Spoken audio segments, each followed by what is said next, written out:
Վանյան, մի ճիշտ գրտում էլի, զուտ ինձ համար որ պարզ լինի,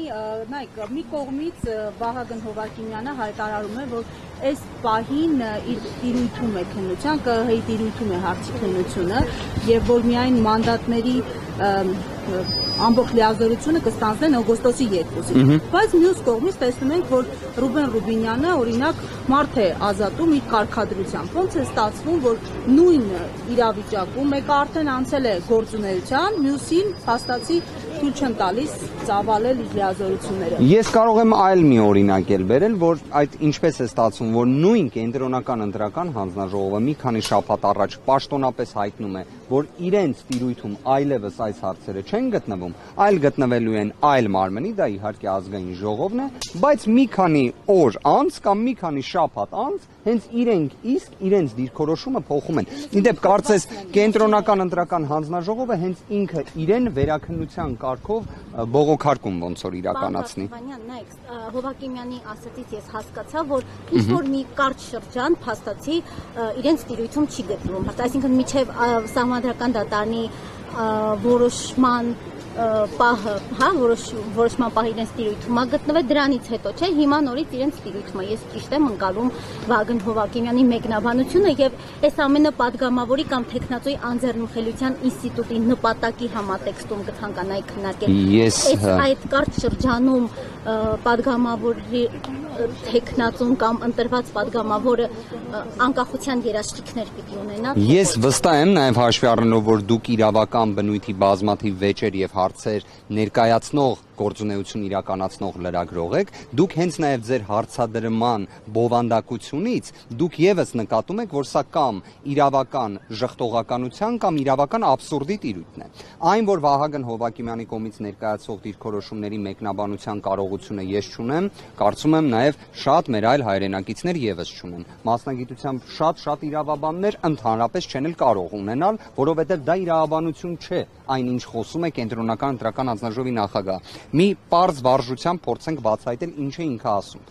Ըստ կենտրոնական ընտրական հանձնաժողովի նախագահի սահմանադրական դատարանի որոշմանը հաջորդող ժամանակահատվածում մինչև հուլիսի 21-ը անձինք, որոնք ընտրված падգամավորներ են այլևս, հա, չէ որ արդեն ԿԸՀ-ն մանդատի բաշխման կարգ է սահմանում, քանակ է հրապարակում, չէ մանդատների, այդ ընթացքում անձինք ոչ մի անձեռնմխելիության օժտվածություն չեն ունենում։ Ոչ մի։ Այսինքն անձը, որը մինչև այդ որոշումը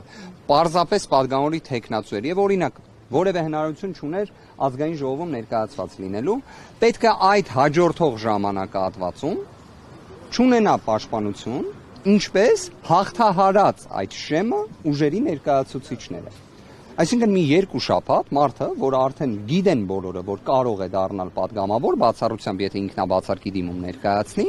որևէ պաշտպանություն պետքա չունենա։ Հետո մեկ էլ, հետո այո, իրենց տրամաբանությունը դա է ստացվում։ Ոչ թե կարող էին, ասում էին մենք ընդհանրապես էլ առնչություն չունենք գործընթացի հետ։ Այսինքն աբսուրդից դեպի աբսուրդ են գնում։ Իրենք ասում են, որ իրավասություն չեն ունեցել։ Եթե այն ժամանակ չունեին, հիմա էլ չունեն։ Տեսականորեն այդ ազդեցությունը կարող լինի, օրինակ մանդատ չվերցնել եւ այլն։ Ինչպես մի հատ նորից։ Ես կարծում եմ նաև ոչ միայն ակնկալիք, այլ իրենք մինչ օրս էլ իրենց գործողություններով, թե իրավապահ մարմինները, որոշ իրավապահ մարմինները, թե կենտրոնական ընտրական հանձնաժողովը, իրենց գործողություններում հստակ միտում կար, որ Նարեկ Կարապետյանը որևէ կերպ ազգային ժողովում ներկայացած չլինի։ Հիմա եկեք անկեղծ լինենք, հարգելի գործընկերներ,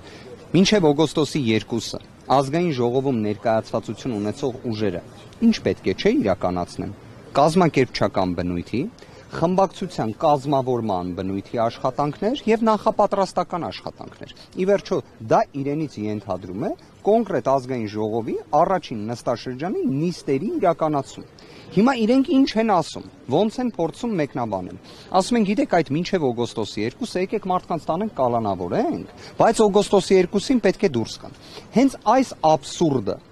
բացառելու համար Սահմանադրական դատարանը դեռևս 2021 թվականի դեկտեմբեր ամսին 16-19 որոշմամբ ուղիղ արձանագրել էր, որ այն անձը, ով падգամավորի կարգավիճակ է ստանում, չի կարող լինել ազատազրկման պայմաններում։ Իր ազատությունը չի կարող սահմանափակվել։ Մեկ բացառություն կա ազգային ժողովի համաձայնությամբ, ինչպես այդ գործընթացը քանիցս տեսել եք։ Հիմա կենտրոնական ընտրական հանձնաժողովը, դատախազությունը, վստահ եմ հետագայում մի քանի ժամ անց քննչական մարմինը պետք է փորձեն սահմանադրական դատարանի որոշումը խախտելուն ուղղված գործողություն կատարեն։ Բայց կանխավարկածը որն է, չէ՞։ Օրինակ, կենտրոնական ընտրական հանձնաժողովը անկախ սահմանադրական մարմին է, որը պետք է երևի կաշկանդված լինի ոչ թե դատախազության ցանկություններով, այլ սահմանադրական դատարանի որոշմամբ։ Բայց իրավիճակը այլ է։ Հիմա Հովհաննյան, մինչև օգոստոսի, եթե օրինակ հիմա անձեռնություն։ Ես կարող եմ հստակ ասել, որ իրենց պատկերացումը